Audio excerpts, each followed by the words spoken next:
New York शहर में वास्तुकला की कौन सी शैलियां पाई जा सकती हैं? न्यूयॉर्क में कई तरह की वास्तुकला शैलियां देखने को मिलती हैं। औपनिवेशिक और नव औपनिवेशिक शैली, नियोक्लासिकल, गॉथिक और ब्यूक्स आर्ट्स जैसी सबसे शास्त्रीय शैली से लेकर आर्ट नोव्यू, आर्ट डेको और अंतरराष्ट्रीय शैली जैसी आधुनिक शैली तक। हाल ही में निर्मित आर्किटेक्चर में उत्तर आधुनिक वास्तुकला और भविष्यवादी तत्वों का सामना करना संभव है। क्या न्यूयॉर्क आर्किटेक्ट सीखने के लिए एक अच्छी जगह है? न्यूयॉर्क संभावित वास्तुशिल्प और सामान्य वास्तुकला के विकास के लिए संयुक्त राज्य अमेरिका का सबसे महत्वपूर्ण और प्रभावशाली शहर है। न्यूयॉर्क शहर का समग्र डिजाइन कैसा है?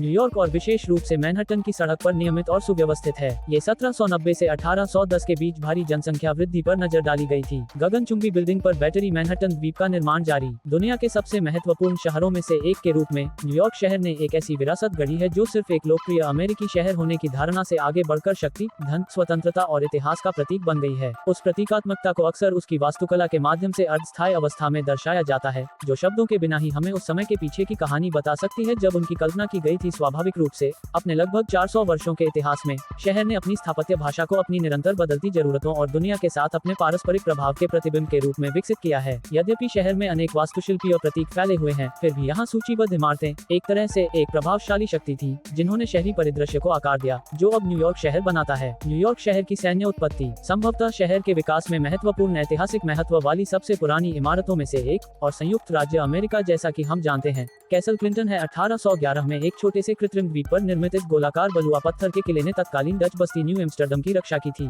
आज लैंडफिल के कारण ये बैटरी पार्क के बीच में स्थित है। 1855 से 1890 तक कैसल क्लिंटन दुनिया का पहला अप्रवासी डिपो बन गया जिसमें 8 मिलियन से अधिक अप्रवासी आए। एलिस द्वीप और प्रतिष्ठित स्टैच्यू ऑफ लिबर्टी के निर्माण से दशकों पहले। बैटरी पार्क से बहुत दूर नहीं है फेडरल हॉल, जो शहर की सबसे बेहतरीन ग्रीक रिवाइवल शैली की इमारतों में से एक है, जबकि वर्तमान संरचना 1842 की है। मूल इमारत 1703 की है, जो न्यूयॉर्क के पहले सिटी हॉल के रूप में काम करती थी। यह मूल इमारत औपनिवेशिक स्टाम्प एक्ट कांग्रेस के लिए बैठक स्थल के रूप में कार्य करती थी ताकि किंग जॉर्ज III को अपना संदेश तैयार किया जा सके, जिसमें ब्रिटेन के निवासियों के समान अधिकारों की पात्रता का दावा किया गया और प्रतिनिधित्व के बिना कराधान का विरोध किया गया, जिससे अमेरिकी क्रांति हुई। 1785 की क्रांति के बाद ये भवन कॉन्फेडरेशन कांग्रेस के लिए बैठक स्थल के रूप में कार्य करता था, जो कि कॉन्फेडरेशन के लेखों के तहत देश की पहली केंद्रीय सरकार थी। लेकिन 1789 में जब संयुक्त राज्य अमेरिका की संघीय सरकार स्थापित हुई तो इसका नाम बदलकर फेडरल हॉल कर दिया गया, जो प्रथम कांग्रेस, सुप्रीम कोर्ट और कार्यकारी शाखा के कार्यालयों का घर बन गया। लेकिन सबसे महत्वपूर्ण बात यह है कि यहीं पर जॉर्ज वाशिंगटन ने संयुक्त राज्य अमेरिका के प्रथम राष्ट्रपति के रूप में पद की शपथ ली थी। मूल इमारत 1812 में ध्वस्त कर दी गई थी। मैनहट्टन का दक्षिणी छोर, खास तौर पर इसका बंदरगाह, न्यूयॉर्क शहर के निर्माण में अहम भूमिका निभाता है। न्यूयॉर्क के बंदरगाह के मुक्त प्रवाह वाले पानी ने उस चिंगारी की तरह काम किया जिसने आधुनिक शहर के विकास को प्रज्वलित किया जिसे हम आज जानते हैं।